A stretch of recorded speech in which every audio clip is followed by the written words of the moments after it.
नमस्कार विद्यार्थी मित्रांनो. मागील लेक्चरला आपण वाणिज्य संघटन व व्यवस्थापन या विषयातील प्रकरण क्रमांक 1 व्यवस्थापनाची तत्त्वे हे प्रकरण अभ्यासलेले होते. या व्यवस्थापनाची तत्त्वे या प्रकरणामध्ये आपण व्यवस्थापनाची थोडक्यात व्याख्या बघितलेली होती आणि व्याख्या बघितल्यानंतर आपण तत्त्वे म्हणजे काय याचा थोडक्यात आपण परिचय करून घेतलेला होता आणि व्यवस्थापनाची तत्त्वे यांचे महत्त्व यांचे स्वरूप विचारात घेतलेले होते.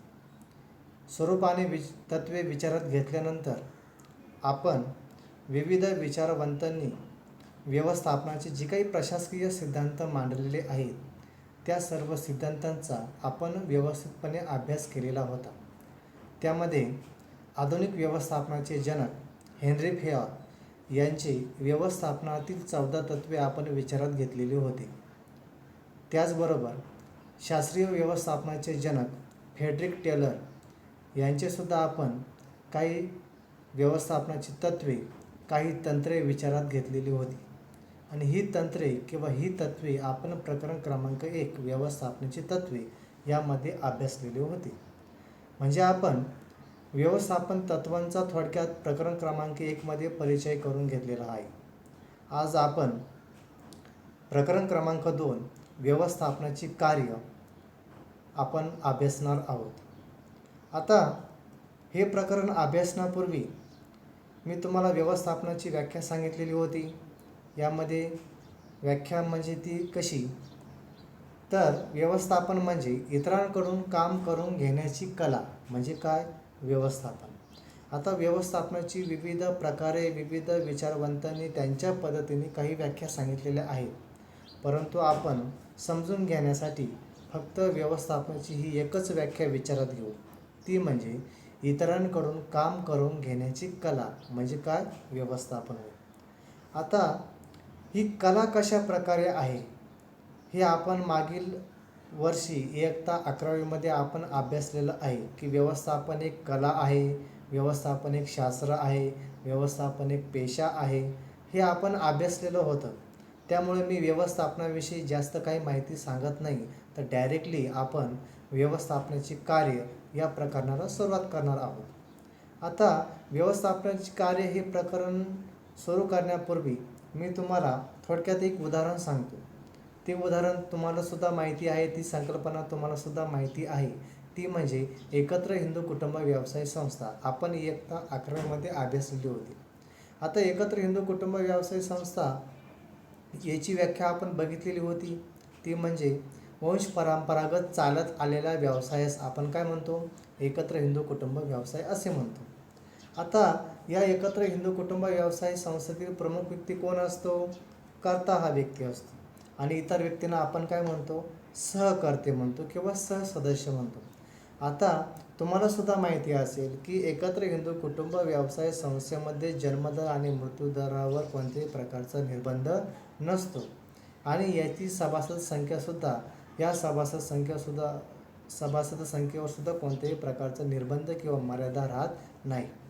म्हणून एकत्र हिंदू कुटुंब व्यवसाय संस्थेतील जो कोणी प्रमुख व्यक्ती असतो, हा प्रमुख व्यक्ती त्या व्यवसाय संस्थेतील जे काही कामे असतात त्या सर्व कामांचा त्या सहसदस्यांमध्ये त्या कामाची विभागणी करत असतो आणि कामाची विभागणी करून दिल्यानंतर ते काम कशा प्रकारे करायचे यासाठी तो कर्ता व्यक्ती त्यांना मार्गदर्शन करत असतो.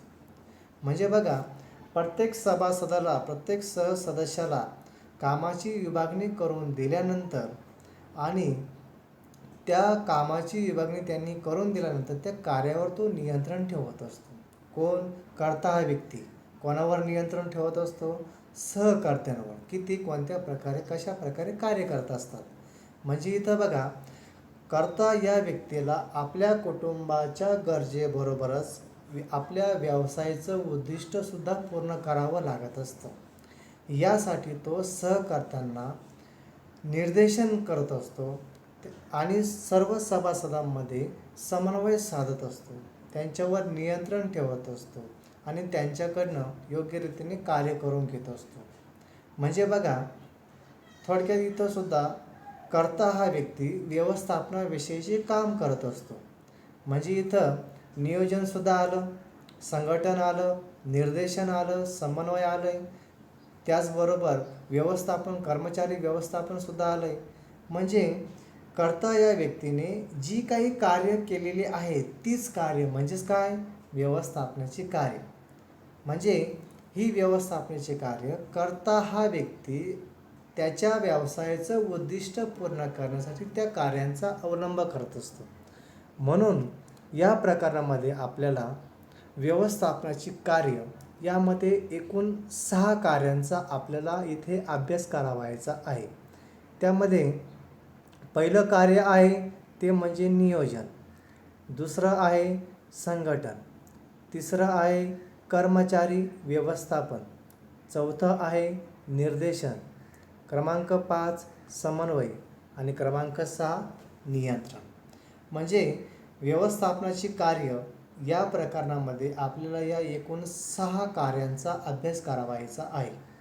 इथे बघा, व्यवस्थापनाची कार्य ही नियोजनाने सुरू होतात आणि कशाने संपतात, नियंत्रणाने संपतात. म्हणजे बघा, कोणत्याही व्यवसाय संस्थेमध्ये नियोजन असणं महत्त्वाचं आहे. त्या नियोजनाबरोबर संघटन, कर्मचारी व्यवस्थापन, निर्देशन, समन्वय आणि शेवटी नियंत्रण. म्हणजे ही जी काही कार्य आहेत ही सर्व कार्य एकमेकांशी संबंधित आहेत. म्हणून यातील कोणत्याही एका कार्याला दुर्लक्ष करून चालणार नाही. म्हणजे इथं कोणतीही व्यवसाय संस्था असो, मग ती भागीदारी संस्था असो किंवा एकत्र हिंदू कुटुंब व्यवसाय संस्था असो किंवा एकल व्यापारी संस्था असो किंवा कंपनी असो, त्या कंपनीमध्ये कोणत्याही प्रकारची कंपनी असो किंवा लिमिटेड लायबिलिटी पार्टनरशिप फर्म असो, ज्याला आपण मर्यादित भागीदारी संस्था म्हणत असतो, जी आता नवीन प्रकार अस्तित्वात आलेला आहे. म्हणजे कोणतीही व्यवसाय संस्था असो, त्या व्यवसाय संस्थेमध्ये या 6 कार्यांचा समावेश असणे खूप महत्त्वाचे असते. म्हणून आपण या प्रकरणामध्ये एकूण या 6 व्यवस्थापनातील कार्यांचा आपण अभ्यास करणार आहोत. आता प्रत्येक कार्याचा आपण 1 बाय 1 इथे अभ्यास करणार आहोत. त्यामुळे ही कार्य समजून घेताना आपल्याला खूप फायदेशीर किंवा खूप महत्त्वाचं आहे. यामध्ये पहिलं कार्य आहे ते म्हणजे नियोजन. आता नियोजनामध्ये आपल्याला सुरुवातीला नियोजनाची संकल्पना अभ्यासायची आहे आणि संकल्पना अभ्यासल्यानंतर नियोजन हे व्यवसाय संस्थेमध्ये का आवश्यक आहे, का महत्त्वाचं आहे, हे आपल्याला अभ्यासायचं आहे. म्हणून इथे नियोजन ही संकल्पना बघत असताना आपल्याला एक असं ठरवायचं आहे किंवा असं गृहीत धरावायचं आहे की मी एखादी व्यवसाय संस्था स्थापन केलेली आहे आणि ती व्यवसाय संस्था स्थापन करत असताना किंवा स्थापन केलेली असताना त्या व्यवसाय संस्थेमध्ये मला नियोजन का करावायचं आहे, तर त्याचं महत्त्व आपल्याला इथे जाणून घ्यावायचं आहे. म्हणजे इथं नियोजन ही संकल्पना आपल्याला अभ्यासत असताना व्यवसाय संस्थेमध्ये नियोजन हे का गरजेचं आहे ते इथे आपण समजून घेऊ. त्याआधी आपण नियोजन म्हणजे काय ते अभ्यासू. त्यामध्ये नियोजनाची व्याख्या दिलेली आहे बघा, की व्यवसाय संस्थेचं उद्दिष्ट ठरविणे व ती उद्दिष्ट पूर्ण करण्यासाठी मार्ग आखून देणे म्हणजे काय, नियोजन होय. म्हणजे इथे कोणतीही व्यवसाय संस्था स्थापन करत असताना किंवा स्थापन केल्यानंतर त्या व्यवसाय संस्थेचं कोणतं उद्दिष्ट आहे ते उद्दिष्ट ठरवणं गरजेचं आहे. आणि ते उद्दिष्ट ठरवल्यानंतर ते उद्दिष्ट आपण कशा प्रकारे पूर्ण करणार आहोत यासाठी मार्ग आखून द्यावायचं आहे, ते म्हणजेच काय, नियोजन होय. म्हणजे व्यवसाय संस्थेचं उद्दिष्ट ठरवणे आणि ते उद्दिष्ट पूर्ण करण्यासाठी मार्ग आखून देणे याला आपण काय म्हणतो, नियोजन म्हणत असतो. म्हणजे व्यवसाय संस्था कोणतीही असू द्या, त्या व्यवसाय संस्थेमध्ये नियोजन करत असताना इथे त्या व्यवसाय संस्थेचं उद्दिष्ट आणि ते उद्दिष्ट पूर्ण करण्यासाठी आपल्याला नियोजनाची गरज असते, हे या व्याख्यातून शक्य किंवा दिसून येत असते. म्हणजे पुन्हा एकदा सांगतो व्याख्या बघा, की व्यवसाय संस्थेचं उद्दिष्ट पूर्ण करण्यासाठी मार्ग आखून देणे याला आपण काय म्हणतो, नियोजन म्हणत असतो. म्हणजे ही झाली नियोजनाची पहिली व्याख्या.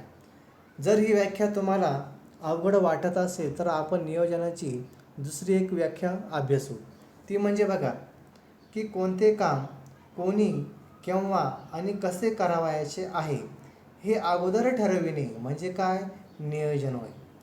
म्हणजे बघा, कोणते काम कोणी करावयाचे आहे, कोणते काम केव्हा करावयाचे आहे, कोणते काम कसे करावयाचे आहे हे अगोदर ठरविणे, अगोदर निश्चित करणे म्हणजेच काय, नियोजन होय. म्हणजे बघा, जर हे कार्य अगोदरच ठरवून घेतलेलं असेल तर आपल्याला एक बाब शक्य होते, ती म्हणजे भविष्यामध्ये ज्या काही अशक्य गोष्टी असतात त्या अशक्य गोष्टी ह्या नियोजनामुळे पूर्ण होत असतात. म्हणून कोणी कोणतं काम केव्हा आणि कसं करावयाचं हे अगोदर निश्चित करणं गरजेचं असतं. म्हणजे बघा, आपण कुठे आहोत आणि आपल्याला कुठे जावयाचे आहे यातील जे काही अंतर असतं हे अंतर कमी करण्याचं काम नियोजन करत असतं. म्हणून नियोजन हे वैयक्तिक आयुष्यामध्ये त्याचबरोबर व्यवसाय संस्थेमध्ये सुद्धा खूप महत्त्वाचं आहे. म्हणून नियोजनाच्या या आपण 2 व्याख्या बघितलेल्या आहेत. या व्याख्या व्यवस्थितपणे ऐका आणि समजून घ्या. यामध्ये मी पुन्हा एकदा पहिली व्याख्या सांगतो, ती म्हणजे व्यवसाय संस्थेचं उद्दिष्ट ठरविणे व ती उद्दिष्ट पूर्ण करण्यासाठी मार्ग आखून देणे म्हणजे काय, नियोजन होय. किंवा दुसरी व्याख्या आहे ती म्हणजे कोणते काम कोणी केव्हा आणि कसे करावयाचे आहे हे अगोदर ठरविणे म्हणजे काय, नियोजन होय. म्हणजे इथं नियोजनाची संकल्पना आपण बघितली. आता नियोजनाची संकल्पना आपण बघितल्यानंतर नियोजन हे व्यवसाय संस्थेमध्ये का आवश्यक आहे, तर आपण त्याचे महत्त्व लक्षात घेऊ. व्यवसाय संस्थेमध्ये नियोजन का आवश्यक आहे म्हणजे त्या व्यवसाय संस्थेमध्ये नियोजनाचं काय महत्त्व आहे ते आपण इथे अभ्यासणार आहोत. यामध्ये नियोजनाचं पहिलं महत्त्व आहे ते म्हणजे उद्दिष्ट ठरविण्यास मदत. म्हणजे नियोजन हे कशासाठी महत्त्वाचं आहे, उद्दिष्ट ठरवण्यासाठी महत्त्वाचं आहे. आपण संकल्पनेमध्ये बघितलं होतं, आपण नियोजनाची व्याख्या बघितली होती. काय व्याख्या होती ती, की व्यवसाय संस्थेचं उद्दिष्ट ठरविणे व ते उद्दिष्ट पूर्ण करण्यासाठी मार्ग आखून देणे म्हणजे काय, नियोजन होय. म्हणजे नियोजन हे का महत्त्वाचं आहे, त्याचं पहिलं महत्त्व काय आहे, की उद्दिष्ट ठरवण्यास मदत करण्यासाठी नियोजन हे महत्त्वाचं आहे. म्हणजे बघा, पुन्हा एकदा मी सांगतो, की व्यवसाय संस्था कोणतीही असो त्या व्यवसाय संस्थेला तिचं उद्दिष्ट ठरवण्यासाठी नियोजन हे महत्त्वाचं असतं. म्हणून जर एखादी व्यावसायिक संस्था असेल आणि त्या व्यवसाय संस्थेमध्ये एखादा व्यवस्थापक हा कार्य करत असेल तर त्या व्यवस्थापकाला जर एखादं निर्णय घ्यावायचा असेल किंवा एखादा मार्ग आखून द्यावायचा असेल तर त्या व्यवस्थापकाला त्या व्यवसाय संस्थेतील परिस्थितीचं, जी काही परिस्थिती असेल त्या परिस्थितीचं विश्लेषण करून योग्य रीतीने भविष्यकालीन मार्ग तयार करण्यासाठी नियोजन हे फायदेशीर असतं. म्हणून नियोजन हे व्यवसाय संस्थेचं उद्दिष्ट ठरवण्यासाठी मदत करण्यासाठी नियोजन हे महत्त्वाचं आहे. पुन्हा एकदा सांगतो, व्यवसाय संस्थेचे ध्येय व उद्दिष्ट ठरवण्यासाठी नियोजन हे महत्त्वाचं असतं. जर एखाद्या व्यवसाय संस्थेमध्ये व्यवस्थापक कार्य करत असेल तर त्या व्यवस्थापकाला त्या व्यवसाय संस्थेतील परिस्थितीचं विश्लेषण करण्यासाठी भविष्यकालीन मार्ग निश्चित करण्यासाठी नियोजन हे मदत करत असतं. म्हणून धोरणे ठरवण्यास मदत हे सुद्धा नियोजनाचं पहिलं आणि प्रमुख असं महत्त्व आहे. त्यानंतर दुसरं महत्त्व आहे ते म्हणजे दिशा दर्शविते. नियोजन हे काय करतं, दिशा दर्शवण्याचं काम करत असतं. आता दिशा दर्शवितं म्हणजे काय करतं, तर नियोजन हे मार्गदर्शन म्हणून काम करत असतं, मार्गदर्शन म्हणून दिशा दाखवण्याचं कार्य करत असतं. म्हणजे व्यवसाय संस्थेमध्ये जर नियोजन हे उद्दिष्ट ठरवण्यास जर मदत करत असेल तर साहजिकच आहे की नियोजन हे सुद्धा मार्गदर्शन म्हणून काम करत असतं. म्हणजे बघा, जर नियोजन हे वेळोवेळी मार्गदर्शन म्हणून काम करत असेल तर कर्मचाऱ्यांनी व्यवसाय संस्थेसाठी नक्की काय केलं पाहिजे हे जर कर्मचाऱ्यांना कळालं तर कर्मचारी हे कार्यक्षमपणे हे काम करत असतात. म्हणजे कर्मचाऱ्यांनी व्यवसाय संस्थेसाठी नक्की काय केलं पाहिजे हे नियोजनाच्या माध्यमातून शक्य होत असतं. म्हणून नियोजन हे दिशा दर्शवण्याचं काम, मार्गदर्शन करण्याचं काम हे करत असतं. म्हणून व्यवसाय संस्थेमध्ये नियोजन हे खूप महत्त्वाचं असतं. पुन्हा एकदा सांगतो, दिशा दर्शवतं नियोजन हे दिशा दर्शवतं म्हणजे काय करतं की मार्गदर्शन करण्याचं काम हे करत असतं. जर वेळोवेळी नियोजन हे मार्गदर्शन करत असेल तर साहजिकच आहे की कर्मचाऱ्यांनी व्यवसाय संस्थेसाठी नक्की कोणतं काम केलं पाहिजे, कशा प्रकारे काम केलं पाहिजे आणि व्यवसाय संस्थेचं उद्दिष्ट काय आहे हे जर कर्मचाऱ्यांना कळालं तर कर्मचारी हे योग्य रीतीने आपले कार्य करत असतात. म्हणजे इथं नियोजन हे कर्मचाऱ्यांनी योग्य रीतीने काम करावं यासाठी सुद्धा नियोजन हे महत्त्वाचं असतं. तिसरं महत्त्व म्हणजे कार्यक्षमतेत वाढ. आता नियोजन हे कार्यक्षमतेत वाढ करण्यासाठी महत्त्वाचं असतं. कोणाच्या कार्यक्षमतेत वाढ करण्यासाठी महत्त्वाचं असतं ते म्हणजे व्यवसाय संस्थेतील कर्मचाऱ्यांच्या कार्यक्षमतेत वाढ करण्यासाठी नियोजन हे महत्त्वाचं असतं. आता इथे एक बाब लक्षात घ्या, जर नियोजन हे उद्दिष्ट ठरवण्यास मदत करत असेल, नियोजन हे मार्गदर्शन म्हणून काम करत असेल तर साहजिकच आहे नियोजन हे कार्यक्षमतेतसुद्धा वाढ करताना दिसून येत असते. म्हणजे इथे बघा, जर कर्मचाऱ्यांनी सूचनेनुसार नियोजनामध्ये ज्या काही सूचना दिलेल्या असतील त्या सूचनांनुसार जर कर्मचाऱ्यांनी कार्य केले तर त्यांच्या कार्यक्षमतेमध्ये वाढ होताना दिसून येत असते. म्हणजे कोणतंही विनाकारण कार्य न करता कर्मचाऱ्यांनी फक्त नियोजनानुसार कार्य करणं गरजेचं आहे. म्हणजे जर नियोजनानुसार कर्मचाऱ्यांनी फक्त काम केलं तर कर्मचाऱ्यांच्या कार्यक्षमतेमध्ये वाढ होताना दिसून येते. किंवा मी एखादं साधं सोपं उदाहरण सांगतो. जर आम्ही वर्गात शिकवत असताना जर असं सांगितलं की तुम्ही काळजीपूर्वक लक्ष द्या.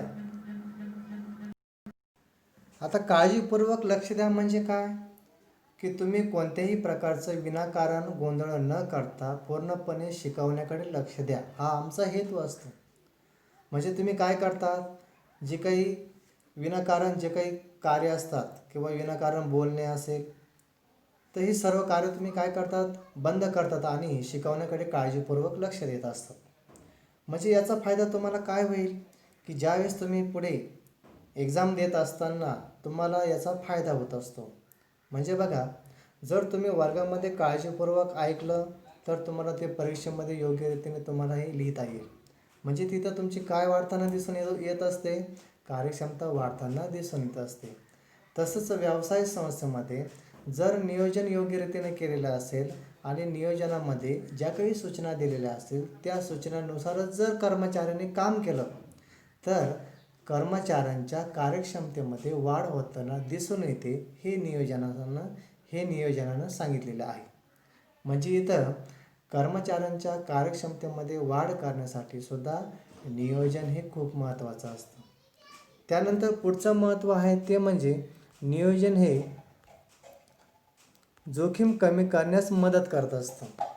आता जोखीम कमी करण्यासाठी नियोजन हे कशा प्रकारे मदत करतं ते म्हणजे लक्षात घ्या की भविष्यकालीन जे काही कामं असतात किंवा जे काही कार्य असतात, ही कार्य कशा प्रकारे करावयाची हे नियोजनामध्ये दिलेलं असतं. म्हणजे बघा, भविष्यामध्ये जे काही बदल असतील किंवा जे काही बदल होणार असतील त्या बदलांना कशा प्रकारे सामोरं जायचं आहे यासाठीच्या सर्व उपाययोजना या नियोजनामध्ये केलेल्या असतात. म्हणजे इथं भविष्यात काय कोणते बदल होणार आहे तर त्यावर कशा प्रकारची उपाययोजना केली पाहिजे हे नियोजनाने अगोदरच ठरवलेलं असतं. म्हणून तिथे व्यवसाय संस्थेत जोखीम ही कमी होत असते. म्हणून नियोजन इथं महत्त्वाचं आहे. म्हणजे इथं एक बाब आपल्याला लक्षात येते ती म्हणजे की नियोजन हे भविष्यात कोणतं काम करावायचं आहे हे निश्चित करत असतं आणि त्यानुसार मार्ग आखून देत असतं. व्याख्यामध्ये मी तुम्हाला सांगितलेलं आहे. म्हणजे व्याख्यात ही बाब आपल्याला दिसून येत असते. म्हणजे भविष्यामध्ये जे काही बदलांना आपल्याला सामोरं जावायचं आहे, त्या बदलांना सामोरं जाण्यासाठी आपण कोणकोणती उपाययोजना केलेली आहे, तर ती उपाययोजना नियोजन हे करत असतं. तर उपाययोजना नियोजन करत असल्यामुळे आपल्याला जोखीम ही कमी स्वीकारावी लागत असते. जोखीम आपल्याला होत नाही असं नाही, त्याचा प्रभाव कमी जास्त होऊ शकतो, परंतु त्यावर प्रतिबंध करण्यासाठी नियोजन हे खूप महत्त्वाचं असतं. म्हणून नियोजन हे जोखीम कमी करण्यासाठी सुद्धा महत्त्वाचं आहे. त्यानंतर पुढचं महत्त्व आहे ते म्हणजे नियोजन हे निर्णय घेण्यासाठी सुद्धा खूप महत्त्वाचं आहे. आता निर्णय घेण्यासाठी नियोजन हे कसं महत्त्वाचं आहे, त्यामध्ये जर एखादा व्यवसाय संस्थेमध्ये काम करत असेल, इथं मुद्दा आहे साधन संपत्तीचा योग्य वापर करण्यासाठी नियोजन हे महत्त्वाचं आहे. आता साधन संपत्तीचा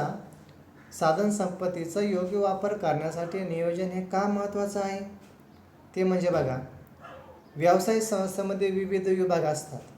उदाहरणार्थ उत्पादन विभाग, खरेदी विभाग, विक्री विभाग, संशोधन विभाग, जाहिरात विभाग किंवा असे काही अनेक विभाग असतात. आता या सर्व विभागांमध्ये कार्य करण्यासाठी साधनसंपत्तीची गरज असते, संसाधनांची गरज असते. तर कोणत्या विभागामध्ये कशा प्रकारची संसाधने किंवा कशा प्रकारची साधनसामग्री वापरण्यासाठी द्यावायची, तर त्याचं विभाजन हे नियोजन करत असतं. म्हणजे बघा, विविध विभागांमध्ये कोणकोणत्या साधनसंपत्तीचा वापर होणार आहे, त्या सर्व साधनसंपत्तीचं योग्य रीतीने विभाजन करण्याचं काम नियोजन हे करत असतं. जर योग्य संसाधनांचा, योग्य साधनसामग्रीचा योग्य विभागांमध्ये जर विभाजन केलं, तर त्या संसाधनांचा अपव्यय टाळण्यास मदत होत असते. आता अपव्यय टाळण्यास मदत होत असते म्हणजे काय, इथं त्या साधनांचा जास्तीत जास्त वापर, योग्य रीतीने वापर करण्यास मदत होत असते. म्हणजे ही जी काही मदत आहे, ही मदत नियोजनामुळे शक्य होत असते. म्हणजे इथं आपल्याला एक बाब लक्षात येताना दिसून येत असते, ती म्हणजे की व्यवसाय संस्थेमध्ये जी काही साधनसामग्री असेल, त्या साधनसामग्रीचा योग्य रीतीने वापर करण्यासाठी, त्या साधनसामग्रीचा योग्य रीतीने विभाजन करण्यासाठी नियोजन हे आपल्याला मदत करत असते. म्हणून नियोजन हे साधनसंपत्तीचा योग्य वापर करण्यासाठी आवश्यक आहे. म्हणून हा मुद्दा आपल्याला इथं क्लिअर होत असतो. त्याचबरोबर पुढचं महत्त्व आहे ते म्हणजे निर्णय घेण्यास मदत करण्यासाठी नियोजन हे महत्त्वाचं आहे. आता यामध्ये सुद्धा व्यवस्थापकाला जर व्यवसाय संस्थेमध्ये विविध निर्णय घ्यावायचे असतील किंवा एखादा महत्त्वाचा निर्णय घ्यावायचा असेल आणि त्याच्याकडे सर्व पर्याय उपलब्ध असतील, मग हा व्यवस्थापक विविध पर्यायांचा सकारात्मक आणि नकारात्मक बाजूंचा विचार करतो आणि व्यवसाय संस्थेचं उद्दिष्ट पूर्ण करण्यासाठी जो पर्याय फायदेशीर आहे त्या पर्यायाची निवड करतो आणि व्यवसाय संस्थेचं उद्दिष्ट पूर्ण करत असतो. म्हणजे बघा, व्यवसाय संस्थेचं उद्दिष्ट पूर्ण करण्यासाठी त्या व्यवस्थापकाला नियोजन हे मदत करत असतं. म्हणजे इथं सर्व पर्याय जर उपलब्ध असतील तर त्या सर्व पर्यायांचाच वापर केला पाहिजे असे नाही. त्या सर्व पर्यायांचा सकारात्मक आणि नकारात्मक विचार व्यवस्थापकाने करून त्या व्यवसाय संस्थेचं कशा प्रकारे उद्दिष्ट पूर्ण करता येईल, हे नियोजनाच्या माध्यमातून व्यवस्थापकाला शक्य होत असतं. उदाहरणार्थ, जर तुम्हाला 12वीमध्ये चांगल्या प्रकारे मार्क मिळवायचे असतील, चांगल्या प्रकारे तुम्हाला टक्केवारी मिळवायची असेल, तर तुम्ही काय कराल, योग्य रीतीने अभ्यास कराल, बरोबर आहे. आता तुम्हाला 12वीला चांगल्या प्रकारे टक्केवारी मिळावी हे तुमचं काय आहे, उद्दिष्ट आहे. हा तुमचा काय निर्णय आहे. मग तुमचं उद्दिष्ट तुमच्या लक्षात आल्यानंतर तुम्हाला विविध पर्याय उपलब्ध आहेत. उदाहरणार्थ तुम्ही स्वतः नोट्स लिहाल, किंवा तुम्ही सरांनी दिलेल्या नोट्स पूर्ण कराल किंवा लिहाल, किंवा तुम्ही नवनीतचा वापर कराल, किंवा तुम्ही अपेक्षितचा वापर कराल. म्हणजे तुमच्याकडे ही सर्व पर्याय उपलब्ध आहेत. मग तुम्ही काय कराल, सर्व पर्यायांचा तुम्ही वापर तर नाही करणार. मग तुम्ही त्या सर्व पर्यायांचा सकारात्मक आणि नकारात्मक विचार कराल की मला 12वीला चांगल्या प्रकारे टक्केवारी मिळवण्यासाठी कोणता पर्याय मला उपलब्ध आहे, कोणता पर्याय मला फायदेशीर आहे, तो पर्याय तुम्ही निवडाल. बरोबर आहे. म्हणजेच त्याच प्रकारे व्यवसाय संस्थेमध्ये जर व्यवस्थापक असेल आणि त्या व्यवस्थापकाला जर एखादा योग्य निर्णय घ्यावायचा असेल तर त्याच्याकडे काही पर्याय उपलब्ध असतील तर तो सर्व पर्यायांचा सकारात्मक आणि नकारात्मक विचार करतो आणि त्या व्यवसाय संस्थेचं कोणतं उद्दिष्ट कशा प्रकारे पूर्ण करता येईल त्यासाठी तो योग्य पर्यायाची निवड करतो आणि योग्य तो निर्णय घेत असतो. म्हणून यासाठी सुद्धा नियोजन हे खूप महत्त्वाचं असतं. म्हणजे इथं निर्णय घेण्यासाठी नियोजन हे आपल्याला खूप फायदेशीर आहे. त्यानंतर पुढचं महत्त्व आहे ते म्हणजे नियंत्रणासाठी मानके ठरवण्यास फायदेशीर. नियंत्रणासाठी मानके ठरवण्यास फायदेशीर यासाठी सुद्धा नियोजन हे खूप महत्त्वाचं आहे. आता नियंत्रणासाठी मानके ठरवण्यास फायदेशीर यामध्ये मानके हा शब्द आला आहे बघा. आता मानके याला आपण काय म्हणतो, स्टँडर्ड म्हणतो. काय म्हणतो, स्टँडर्ड, किंवा आपण त्याला स्टँडर्डायझेशन म्हणतो, ज्याला आपण थोडक्यात प्रमाण म्हणतो. आता ही मानके कोणासाठी दिलेली आहेत, व्यवसाय संस्थेमध्ये जे कोणी कर्मचारी काम करत आहेत त्या कर्मचाऱ्यांना काही मानके किंवा काही प्रमाण ठरवलेलं असतं. म्हणजे बघा, कर्मचाऱ्यांनी कोणत्या लेवलला काम केलं पाहिजे, कर्मचाऱ्यांनी कोणत्या प्रमाणात काम केलं पाहिजे आणि ते ठरवण्याचं काम हे नियोजन करत असतं. म्हणजे इथे बघा, कर्मचाऱ्यांनी कशा प्रकारे काम केलं पाहिजे आणि त्यांनी प्रत्यक्षपणे किती काम केलेलं आहे यातील जे काही अंतर असतं ते अंतर कमी करण्याचं काम नियोजन करत असतं. म्हणजे बघा, कर्मचाऱ्यांनी किती प्रमाणामध्ये काम केलं पाहिजे आणि कर्मचाऱ्यांनी प्रत्यक्षात किती काम केलेलं आहे यातील जो काही फरक असेल हा फरक भरून काढण्याचं काम नियोजन करत असेल. म्हणजे जर हा फरक नियोजनाला पूर्ण करावायचा असेल तर त्यासाठी नियंत्रण हे नियोजनाला करावं लागत असतं. म्हणून इथं नियंत्रणासाठी मानके ठरवण्यास फायदेशीर यासाठी सुद्धा नियोजन हे खूप महत्त्वाचं असतं. पुन्हा एकदा सांगतो, नियंत्रणासाठी मानके ठरवण्यास नियोजन हे कशा प्रकारे फायदेशीर आहे. यामध्ये कर्मचाऱ्यांनी किती प्रमाणावर काम करावे यासाठी काही प्रमाण ठरवलेलं असतं.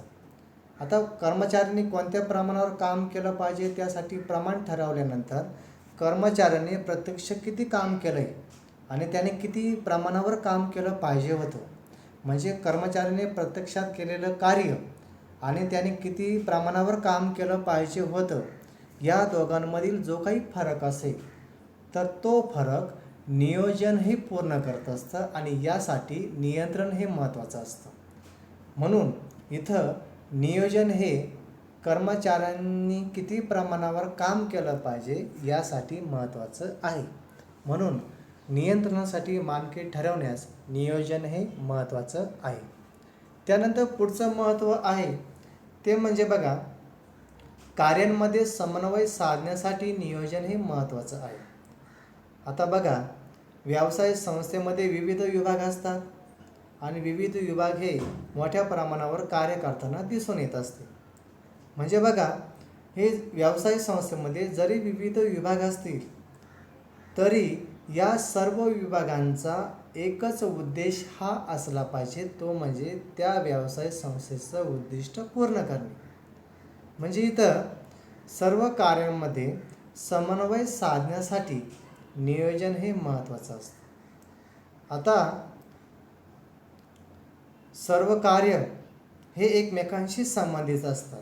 व्यवसाय संस्थेमध्ये सर्व कार्य हे एकमेकांशी संबंधित असतात आणि ही कार्य जर एकमेकांशी संबंधित असतील तेथील संसाधनांचा सुद्धा ते योग्य रीतीने वापर करतात. त्या संसाधनांमध्ये सुद्धा समन्वय साधतात. म्हणजे संसाधनांमध्ये समन्वय साधला तर ते कार्य योग्य रीतीने पूर्ण होत असते. हे नियोजनातून शक्य होत असते. म्हणजे बघा, सर्व कार्यांमध्ये समन्वय साधण्यासाठी नियोजन हे महत्त्वाचं आहे. व्यवसाय संस्थेमध्ये जी काही कार्य विविध विभागांमध्ये चालत आलेली आहेत, या सर्व कार्यांमध्ये समन्वय साधण्यासाठी आणि जी काही विभाग संसाधनांचा वापर करत आहेत, साधनसंपत्तीचा वापर करत आहेत, त्या साधनसंपत्तीमध्ये त्या सर्व विभागांमध्ये समन्वय साधण्यासाठी ती कार्य एकमेकांशी संबंधित ठेवण्यासाठी नियोजन हे महत्त्वाचं असतं. म्हणून व्यवसाय संस्थेमध्ये विविध विभागांमध्ये समन्वय साधण्यासाठी नियोजन हे महत्त्वाचं आहे. हे यातून आपल्याला सहज दिसून येत असते. म्हणून सर्व कार्यांमध्ये समन्वय साधण्यासाठी नियोजन हे महत्त्वाचं आहे. पुढचं महत्त्व ते म्हणजे व्यवस्थापनाची इतर कार्य सुलभ करण्यासाठी नियोजन हे महत्त्वाचं असतं. आता कोणतीही व्यवसाय संस्था स्थापन होण्यामागे त्या व्यवसाय संस्थेचं उद्दिष्ट असतं. म्हणजे ती उद्दिष्ट पूर्ण करण्यासाठी व्यवसाय संस्था ही कार्य करत असते. म्हणजे त्या व्यवसाय संस्थेमध्ये नियोजन असेल. जर व्यवसाय संस्थेमध्ये नियोजन नसेल तर त्या व्यवसाय संस्थेला तिचं उद्दिष्ट पूर्ण करता येणार नाही. म्हणजे बघा, व्यवसाय संस्थेमध्ये जर नियोजन योजना असेल तरच त्या व्यवसाय संस्थेला तिचं उद्दिष्ट हे पूर्ण करता येईल, अन्यथा करता येणार नाही. म्हणून जर व्यवसाय संस्थेमध्ये जर नियोजन असेल तर त्या नियोजनाबरोबर इतर व्यवस्थापनाची कार्य करता येणे शक्य होत असते. हे फक्त नियोजनाच्या माध्यमातून शक्य होत असते. म्हणजे जर एखादी व्यवसाय संस्था अस्तित्वात आली आणि ती व्यवसाय संस्था अस्तित्वात आल्यानंतर त्या व्यवसाय संस्थेचं जर उद्दिष्ट तिने ठरवलेलं असेल आणि त्यासाठी जर तिने नियोजन केलेलं असेल तर इतर व्यवस्थापनाचे कार्य करण्यासाठी सुद्धा ते नियोजन फायदेशीर असतं.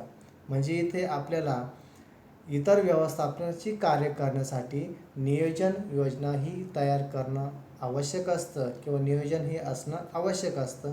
हे आपल्याला यातून दिसून येत असते. म्हणून इतर व्यवस्थापनाची कार्य करण्यासाठी व्यवसाय संस्थेमध्ये नियोजन हे महत्त्वाचं असतं. त्यानंतर शेवटचं महत्त्व बघा, ते म्हणजे नवीन कल्पनांना प्रोत्साहन देण्यासाठी नियोजन हे महत्त्वाचं असतं. जर कर्मचाऱ्यांनी नवनवीन कार्य करण्यासाठी विविध कल्पनांचा कर्मचारी वापर करत असतात. उदाहरणार्थ, कर्मचाऱ्यांना जर एखादं कार्य करण्यासाठी सांगितलेलं असेल तर ते कर्मचारी ते कार्य विविध कल्पनांच्या माध्यमातून ते पूर्ण करत असतात.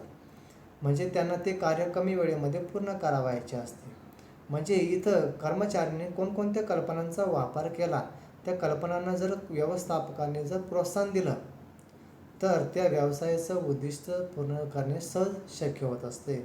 आणि उद्दिष्ट पूर्ण झाल्याबरोबरच त्या व्यवसाय संस्थेची वाढ किंवा प्रगती आपल्याला होताना दिसून येत असते.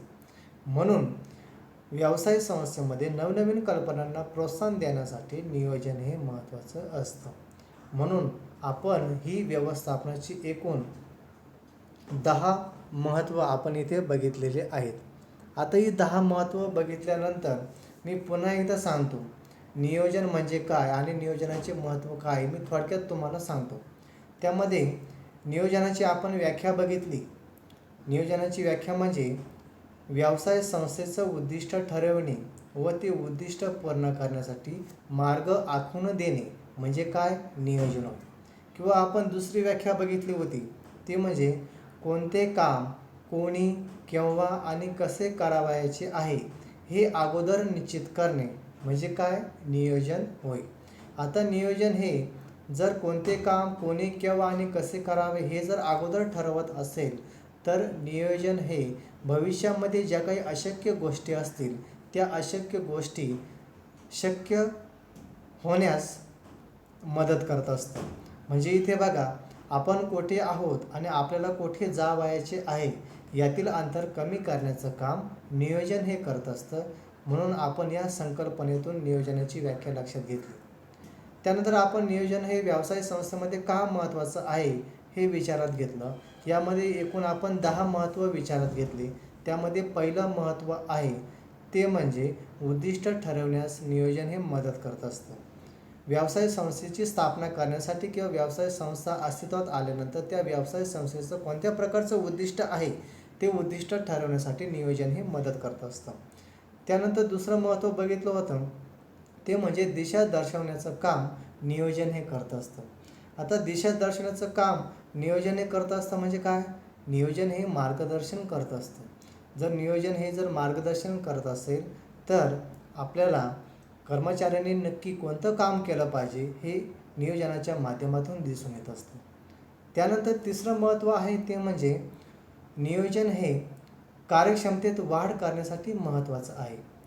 साहजिकच आहे, जर नियोजन हे उद्दिष्ट ठरवण्यास मदत करत असेल, नियोजन हे मार्गदर्शन करत असेल तर नियोजन हे कर्मचाऱ्यांच्या कार्यक्षमतेत वाढ करताना मदत करत असते किंवा वाढ करत असते.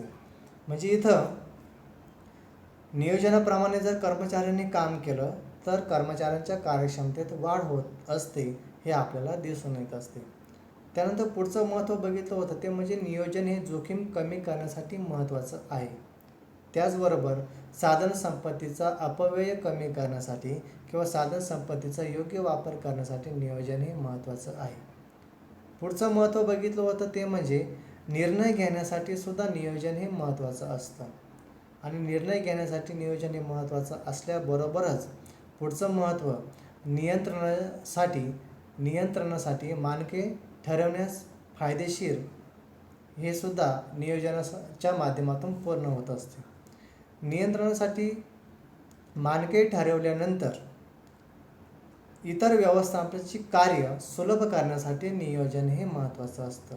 आणि शेवटचं म्हणजे नवनवीन कल्पनांना प्रोत्साहन देण्यासाठी नियोजनसुद्धा महत्त्वाचं असतं.